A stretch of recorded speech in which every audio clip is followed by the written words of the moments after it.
حضرت عبداللہ ابن عباس رضی اللہ تعالی عنہ کی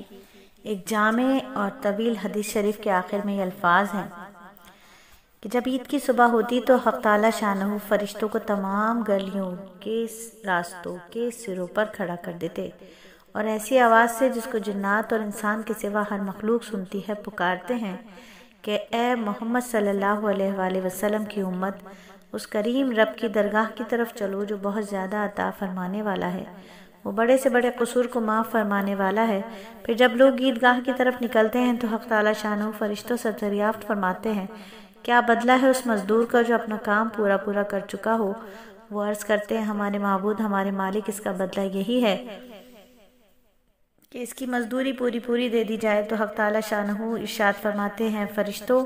میں تمہیں گواہ بناتا ہوں کہ میں نے ان کو رمضان کے روزوں اور تراویح کے بدلے میں اپنی رضا و مغفرت عطا فرما دی۔ بندوں سے خطاب فرما کر ارشاد ہوتا ہے کہ اے میرے بندو، مجھ سے مانگو، میری عزت کی قسم، میرے جلال کی قسم، آج کے دن اپنے اس اجتماع میں مجھ سے اپنی آخرت کے بارے میں جو سوال کرو گے عطا کروں گا، دنیا کے بارے میں جو سوال کرو گے اس میں تمہاری مصلحت پر نظر رکھ کروں گا۔ میری عزت کی قسم، جب تک تم میرا خیال رکھو گے میں تمہاری لغزشوں پر ستاری کرتا رہوں گا اور ان کو چھپاتا رہوں گا۔ میری عزت کی قسم، میرے جلال کی قسم،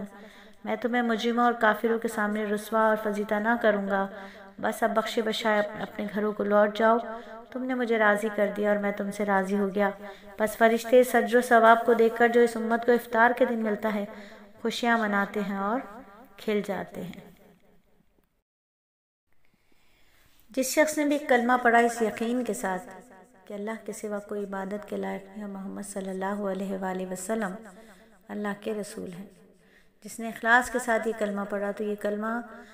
اعمال کے ترازو پر کا پلڑا اس کلمے کی وجہ سے اتنا بھاری ہو جائے گا کہ باقی سارے کے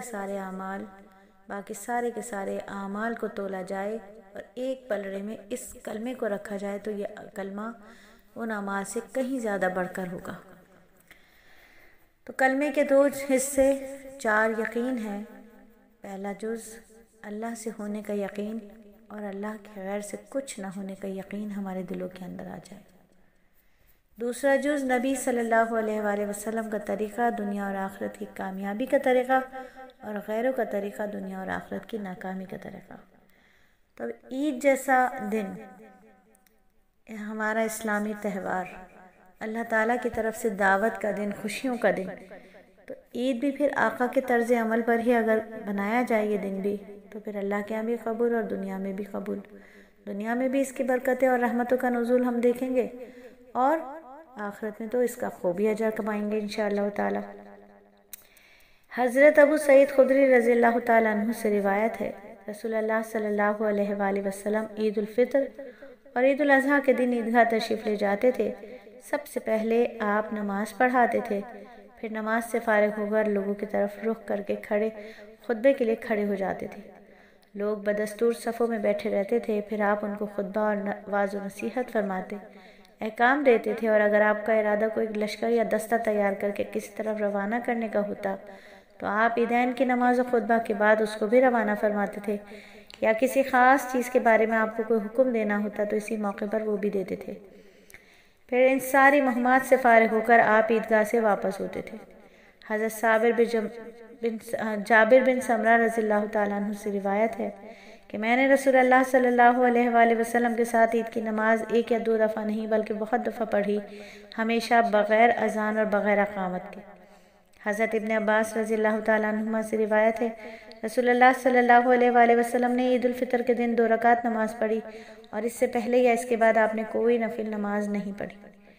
عیدین کے وقت کے بارے میں حضرت جندب رضی اللہ تعالیٰ عنہ سے روایت ہے رسول اللہ صلی اللہ علیہ وآلہ وسلم عید الفطر کی نماز ہم لوگوں کو ایسے پڑھاتے تھے کہ آفتاب بقدر 2 نیزے کے بلند ہوتا تھا، اور عید الاضحیٰ کی نماز ایسے پڑھاتے تھے کہ آفتاب بقدر 1 نیزے کے ہوتا تھا۔ تو یہ تھا میرے نبی صلی اللہ علیہ وآلہ وسلم کا طرز عید کی نماز کے لیے۔ یہ تو سیکھا، تو چلیے اب جانتے ہیں کہ نماز سے پہلے کیا کیا کرتے تھے اور نماز کے بعد کیا کیا کرتے تھے۔